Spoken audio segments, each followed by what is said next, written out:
que a gente pode aprender com essa guerra e espelhar ela com a Segunda Guerra Mundial, que é a mais recente que a gente teve? Então, como o nosso tema, a gente trata da Segunda Guerra Mundial e os super soldados e o ocultismo ali, né? Esse tema é super interessante. Já abordado, né? Desde Indiana Jones, Hellboy. Poxa, exatamente. A gente... Existia essa busca mesmo. Existia. Isso está documentado Não só pelo nazismo, mas também os Estados Unidos fez também testes psíquicos. Sim. Total. Com soldados e tudo mais. Exato. É mesmo. Vou dar o nome dos projetos todos dos cientistas e das universidades e das bases militares, né? No caso dos Estados Unidos, por exemplo, o projeto Stargate, que era para criar paranormais do exército, era no Fort Meade, né? E está muito bem documentado no livro Os Homens que Encaravam Cabras, né? O livro, não o filme. Porque encaravam cabras, que coisa específica. Então, o que aconteceu? Aí isso é anos 70, depois eu volto na Segunda Guerra Mundial. Os Estados Unidos começaram a realmente acreditar que os russos tinham espiões paranormais, por causa de algumas coisas estranhas que estavam acontecendo, algumas das quais a gente vê um pouco em Stranger Things, né? Aquele tipo de coisa. Porque, vou dar um exemplo, códigos códigos atômicos que um general tinha, vazaram. Então o que eles pensaram? Pô, esse cara passou esses códigos altamente sigilosos para os russos. Só que aí o que eles fizeram? Eles espionaram o cara durante um bom tempo e viram que ele não tinha comunicação nenhuma com nenhum russo ou com ninguém, que ele realmente não passou. Uma galera começou a desenvolver uma teoria que pareceu muito louca na época, que eles falaram o seguinte: olha, eu já sei como os russos roubaram esses códigos. Os espiões paranormais russos acessaram o sonho do general e roubaram através do sonho dele. Tipo Inception. Tipo Inception do Christopher Nolan. Pra você ver como é que Christopher Nolan brinca com coisa que tem fundo de verdade. Deve ser mentira, mas tem fundo de verdade, né?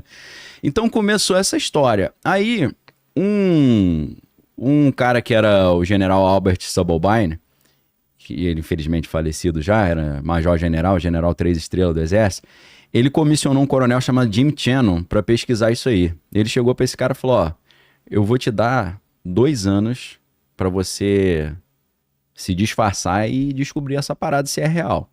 Aí beleza, o cara sumiu do mapa 2 anos, voltou, cabeludão, hippie, com a roupa toda estampada, paz e amor, né? Flower Power. E voltou com um documento desse tamanho chamado Batalhão da Primeira Terra. First Earth Battalion, ou Primeiro Batalhão da Terra, melhor traduzindo. Ele falou: aqui tá tudo que eu descobri, como é que faz, o que eles fazem, como é que é o protocolo e tal, é só aplicar. Aí o cara falou: pô, mas como assim? Então eles começaram a pegar alguns paranormais. O primeiro que eles usaram foi um cara chamado Ingo Swann, é o nome dele, e eles começaram a fazer umas pesquisas num negócio chamado SRI, que é Stanford Research Institute. E o físico que era o responsável era um cara chamado, tá vivo ainda, Hal Puthoff. E nessas pesquisas, o que eles faziam? A ideia era a seguinte, ó, no prédio do outro lado da rua tem um armário com o número 13.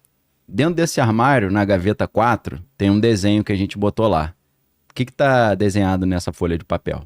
O cara tinha que descobrir. Aí, a maioria das vezes eles erravam. Às vezes eles acertavam. E aí os caras estudando esse Ingo Swann, eles perceberam que quando ele acertava, ele tinha uns tiques nervosos, assim, dava umas piscadas. E eles falaram: quando ele acerta tem esse tique. Então eles fizeram uma análise das ondas cerebrais dele e descobriram o que acontecia no cérebro dele quando ele acertava. Sim. E em cima disso, eles criaram o protocolo daquilo que ficou conhecido como Remote Viewing, que é visão remota. Que é o cara conseguir, através de desenhos e de uma percepção extrasensorial, descobrir coisas que estão à distância. Então aí eles refinaram de um acerto de 20% para um acerto de 70%, por exemplo. E, por incrível que pareça, um dos caras que participaram dessa primeira fase do projeto foi ninguém menos do que o Uri Geller. É mesmo? O Uri Geller participava. O cara que entortava garfos. Entortava os garfos. E, inclusive, o livro Os Homens que Encaravam Cabras, que é bem diferente do filme. O filme é uma comédia em cima de uma história real. Mas representa os personagens originais do filme, que é o Joseph McMonagall, o Major Ed Dames, o Jim Channon, né? O Jim Channon é o Jeff Bridges que faz. O Major Ed Dames é o Kevin Spacey. O Ian McGregor faz o papel do jornalista, do John Ronson. Então, o livro começa com o jornalista entrevistando o Uri Geller. Pô. E ele falando, eu participei desse projeto mesmo, projeto Stargate. A história do Uri Geller é muito estranha, porque o Uri Geller, ele era membro do exército de Israel. E dizem... Ela mora lá. É israelense mesmo, né? Daí o nome, né, diferenciado. Ele... é o Ingo Swann, esse é o Ingo Swann. Tá mostrando ali o remote viewing, né, os desenhos. Tem desafios ao vivo que eles fazem, aí é sensacional. O cara acha a criança perdida. O cara... fizeram um com o outro cara, que é o Joseph McMonagle. Um jornalista da BBC tava na rua e ele tinha que desenhar onde o jornalista tava. Ele desenhou perfeito a ponte, a torre, em tempo real. Então é um negócio impressionante mesmo. Ó, o Uri Geller entortando os garfos lá. Então a história do Uri Geller é muito interessante porque dizem, né, que, por exemplo, ele tava assim no quartel, aí passava um blindado, ele encostava no blindado e parava. Pô. Aí ele entrava num prédio e fazia uns negócios lá, caía a luz do prédio. Então ele fazia essas brincadeiras assim pra divertir a galera, né? Tinha alguma coisa. Tinha algo estranho, né? E aí ele previu aquela situação que aconteceu em Munique, que pegaram os atletas de Israel, né? Tô tomando cuidado com os termos aqui pra não dar zebra. Que infelizmente vários acabaram perdendo a vida. Ele fez um filme também. Exato. Então o que ele fez? Ele usando essas técnicas, ele visualizou isso. E ele falou pro pessoal, não mande os atletas para essa Olimpíada que vai dar problema. Os caras zoaram ele e aconteceu. Aí ele falou, nunca mais trabalho para vocês. Nunca mais, porque vocês não acreditaram em mim, várias vidas. Que aconteceu. Aí ele foi trabalhar pra CIA. E pro exército americano fazendo o projeto Stargate. Então assim, o Uri Geller participava e o major general, né, que é o general Albert Stubblebine, ele falava que o objetivo último deles era desenvolver, são habilidades assim, como essa de remote viewing, mas o topo seria matar uma cabra só olhando pra ela. Por isso o nome. E aí os caras perguntaram, mas vocês chegaram a esse ponto? Ele falou, chegamos. A matar? Ele falou que sim. Porra! O John Ronson no livro, que é um livro de jornalismo investigativo, né? Não é um livro de teoria da conspiração. Inclusive o cara é cético, né? Ele vai pesquisando, falando, não acredito, acho que é mentira, esses caras são loucos. Mas ele falou que ele viu um dos caras dar um nocaute num camundongo. Ele achou até que o camundongo tinha morrido. O camundongo tava numa jaulinha, aí o cara ficou olhando pro camundongo, do nada o camundongo caiu. Porra! Caiu de barriga pra cima. Mas depois ele voltou. Ele falou, isso foi o máximo que eu vi. Eu nunca vi ninguém matando cabra olhando, não.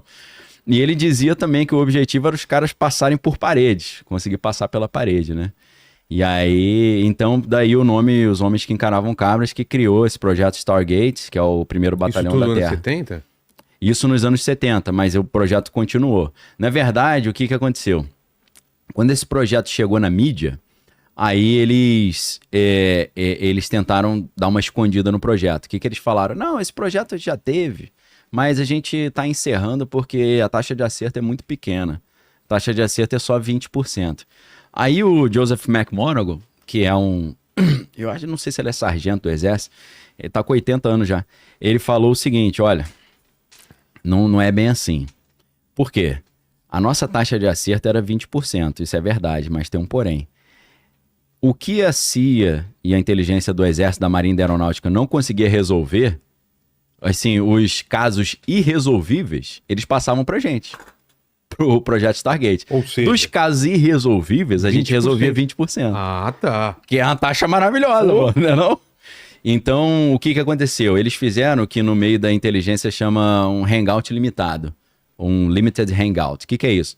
Quando a mídia descobre uma coisa que não deveria descobrir, eles apresentam um pedacinho do negócio e falam, não, realmente existe essa coisinha aqui, e eles escondem o resto do projeto e mudam o nome e mudam o lugar. Entendi. Então, o que o John Ronson falou é que o projeto continuou, principalmente foi reavivado depois do dia 11/9/2001, lá em Nova York, né, das Torres Gêmeas, eles reativaram esse projeto. Então, dizem que esse projeto está em força total aí até hoje, já é a, sei lá, 10ª geração desses soldados paranormais aí. Mas é um projeto altamente classificado, né? Então, são grupos bem restritos aí. Mas hoje a gente tem documentação disso, né? Existem... O próprio livro do John Ronson, que é Os Homens que Encaravam Cabras, é uma boa documentação. E, na verdade, isso já, aí fazendo o link, isso já acontecia no contexto da Segunda Guerra Mundial, né? Segunda Guerra Mundial, o Joseph Mengele, ele não estava brincando de serviço. Ele realmente estava ali tentando desenvolver soldados, super soldados, né? Ele tinha carta branca, tinha cobaias à vontade, cobaia, que não tinha o menor poder de tinha decisão. Orçamento à vontade. Mas isso começa na Segunda Guerra ou esse projeto da Alemanha, do exército, já estava acontecendo antes? E eu acho que ele ganha força quando o Adolfinho Bigodinho chega ao poder. O nojento, né? Sei. Eu evito até de falar o nome desse cara, pra não incentivar a galera. Não atrair coisa ruim. Então eu acho que foi ali que eles tiveram esse insight. Mas é claro que tem uma concepção mística dos alemães naquela época que incentiva isso. Por quê, hein? Porque principalmente do grupo dos alemães da época, o Himmler foi o cara que mais investiu nessa parte sobrenatural, espiritual. Então eles começaram a tentar justificar aquela ideia da raça superior alemã, os arianos, revendo a história. Eles foram revendo a história, chegando, através da teosofia da Helena Blavatsky, eles chegaram até a história de Atlântida. E com a história de Atlântida, eles partiram do princípio que esses grupos arianos são descendentes de civilizações da Atlântida, que eram filhos dos deuses nórdicos, né, descendentes de Odin, de Thor, de Bor, né, desses deuses nórdicos, e são como se fossem semideuses. Eles têm um DNA divino. Sim. E por isso eles têm essas habilidades excepcionais. Então, com essa concepção mística, eles começam a tentar desenvolver essas habilidades nos soldados. Aí entra a sociedade secreta Thule, né? E o conceito do Vril. O Vril é essa energia espiritual que pode ser mobilizada para fazer com que os alemães se tornem invencíveis. Principalmente se eles tivessem acesso a determinadas relíquias sagradas. Entre elas, a lança de Longino, aquela que teria perfurado a lateral de Cristo, né? Que foi a primeira coisa que o Hitler tomou quando ele invadiu a Áustria. Ele foi no principal museu da Áustria e tomou essa lança, né? Porque eles tinham uma concepção que o Terceiro Reich seria a consequência do Império Romano, evoluiu para o Sacro Império Romano Germânico e dali eles restaurariam como se fosse um novo Império Romano, um terceiro Império Romano, por isso que é o terceiro reinado, né, Terceiro Reich, através principalmente das relíquias da coroa e a lança de Longino. Ele achava que se ele tivesse as duas relíquias, ele seria invencível e ia criar um reino de 1000 anos. Que nem a gente vê no filme do Indiana Jones, os caras foram atrás também da arca. Exatamente isso. Isso está documentado no livro do Sidney Kirkpatrick, que é As Relíquias Sagradas de Hitler. Aí eu tive que falar o nome, né? Esse livro é sensacional, todo baseado em documentação histórica, e ele começa... o autor disse que é um true crime da Segunda Guerra Mundial, né? Ele começa com um alemão naturalizado americano, que é o Walter Horn, né? Que acho que é um tenente-coronel, que recebeu do general Patton, que foi um general muito famoso da Segunda Guerra, recebeu a missão de resgatar as relíquias sagradas que estavam com Hitler no final da Segunda Guerra. Então ainda estava rolando a Segunda Guerra, estava no final, e esse cara foi com um pelotão. Esse cara era oficial de inteligência do exército americano. Um alemão, falava alemão fluentemente, né? Estudou na Alemanha e tudo, naturalizado americano. Ele foi de volta à Alemanha num pelotão de inteligência de operação especial para resgatar essas relíquias. O problema é que quando ele chegou no bunker do Hitler lá, não tava a lança nem a coroa que eles estavam procurando. E sumiu ou já foi devolvido? Sumiram. Até hoje. Eu não sei exatamente onde é que tá, porque eu não me lembro desse detalhe no livro, mas ele mostra uma réplica. E é interessante ter uma entrevista com o Kirkpatrick, que é o autor. Ele fala, eu tô com uma réplica da lança. Essa réplica foi usada no Constantine, no filme. É mesmo? Olha que interessante, né? Fazer uma conexão com a cultura... Que hora que eles usam? Eu não me lembro, cara. Fiquei tentando lembrar a hora que isso entra na jogada lá, mas... Constantine é do malucão lá do Watchmen também, né? Como é que é o nome dele? O Alan Moore? Alan Moore. É dele, Eu né? acho que não foi ele que... Não sei se ele criou. Ele chegou a dar um espetáculo ali, né? Que era baseado no Sting, né? O visual do Sting. Sim. Que é uma obra interessante pra caramba também, né?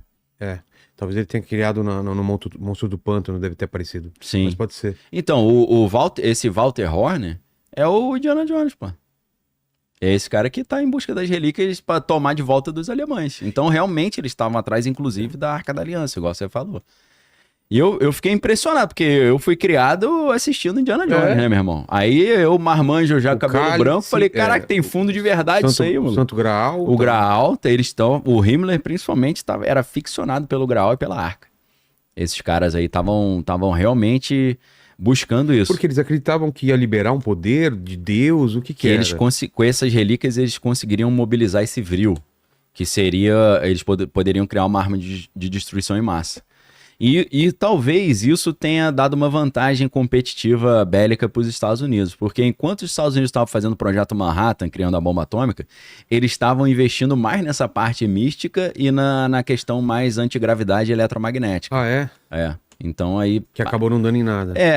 Dizem que eles desenvolveram uma espécie de... como se fosse um OVNI, né? É um disco que é voador. o The Bell, né? Que é o sino, que era de antigravidade, mas aquilo perto da bomba atômica, né? Não tinha tanta força. E também que os alemães acabaram sendo esmagados de um lado pela Rússia, do outro pelos americanos e os aliados, né?